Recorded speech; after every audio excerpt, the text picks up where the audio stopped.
تو اسی وجہ سے یہ جو توحید کی دعوت ہمارے ملک سے اٹھی ہے ڈاکٹر مسعود الدین عثمانی رحمۃ اللہ علیہ کے ذریعے، اور یہ جو انہوں نے اسماء موتا کا عقیدہ شرک کی جڑ ہے لکھا ہے، یہ ہیڈنگ کے طور کے اوپر یہ بالکل سچی بات ہے۔ اور حیات النبی فی القبر کا عقیدہ یہ شرک کی جڑ ہے، اور یہ شرک کے ستون ہیں۔ یہ حلول، وحدت الشہود، وحدت الوجود، جس کی حمایت کرتے ہیں ڈاکٹر اسرار، اور شرک کی حمایت میں پوری زندگی ان کی گزر گئی وحدت الوجود کے شرک میں۔ قرآن اکیڈمیاں چلا رہے قرآن کے اوپر زور دیتے ہوئے، لیکن ساتھ ہی یہ کہ بس مردے سنتے ہیں جی، سنتے ہیں تو پھر لوگ پکاریں گے، پھر نظر و نیاز کریں گے، پھر واسطے وسیلے ہیں، پھر فریادیں ہیں، پھر سب کچھ ہے۔ اسی وجہ سے حیدرآباد میں ایک بہت ہی کوئی بزرگ قسم کے یعنی ضعیف قسم کے ایک عالم دین تھے، ان سے جب ڈاکٹر عثمانی رحمۃ اللہ علیہ کے بارے میں پوچھا گیا تو انہوں نے کہا کہ اس ڈاکٹر عثمانی نے شرک کی جڑ کے اوپر تیسے چلایا ہے کہ مردہ نہیں سنتا ہے۔ یہ جو سننے کے قائل گزرے ہیں، چاہے احمد بن حنبل ہوں، ابن تیمیہ، ابن قیم، ابن حجر عسقلانی اور امام نووی، اور یہ سارے اعلیٰ حضرت اور ابو الاعلیٰ، اور یہ سارے عربی علماء بھی، بحرین کے ہوں یا عمان کے ہوں یا یو اے ای کے ہوں یا دبئی کے ہوں، سعودی عرب کے ہوں، جہاں کے بھی ہوں، مصری ہوں، علماء سارے اس شرک کے اوپر قائم ہیں کہ مردہ سنتا ہے۔ بس یہ قرآن کا انکار، اللہ کی بات پیچھے چلی گئی اور ان کے مولویوں، ان کے اکابرین کی بات آگے آ گئی، یہ ظلم ہوا ہے۔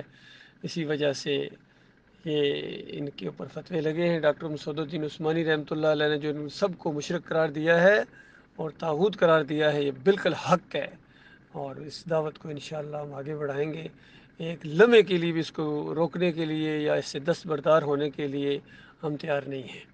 اور یہ جو نامردی دکھائی ہے محمد حنیف نے اور ان لوگوں نے سجدہ تعظیمی کا شرک بیچ میں لا کے، ہم بالکل بیزار ہے اس سے، بالکل ان کو اسی صف میں ہم نے بھی کھڑا کر دیا جس صف میں یہ سارے تھے، احمد بن حنبل، ابن تیمیہ، ابن قیم، محمود الحسن، اعلیٰ حضرت ابو الاعلیٰ ڈاکٹر اسرار، اور یہ علی انجینئر، تقی عثمانی، رفیع عثمانی، فضل الرحمان، قاری خلیل الرحمان، یہ سارے ایک ہی صف میں کھڑے ہو گئے، محمد حنیف اس شرک کے اوپر قائم ہو گئے، اور اللہ ان سے نپٹے گا۔ جو شرک کے اس طرح یہ دہی بن کے انہوں نے ایکا کر لیا ہے، سب بندی کر لی توحید کے خلاف ان سارے ظالموں نے، لہٰذا کوئی ہمارے ان سے تعلق نہیں ہے سوائے اس کے کہ ہم دعوت ان کو دیتے رہیں گے۔ جو زندہ ہیں ان کے لیے موقع ہے تلافی کا، اگر وہ توبہ کریں اور ان کے ساتھ پھر دوستی دوبارہ قائم ہو سکتی ہے، اور جو مر گئے اب تلافی کا ان کے لیے کوئی موقع نہیں ہے جب تک قیامت قائم نہ ہو اور اللہ کے دربار میں یہ فیصلہ نہ ہو۔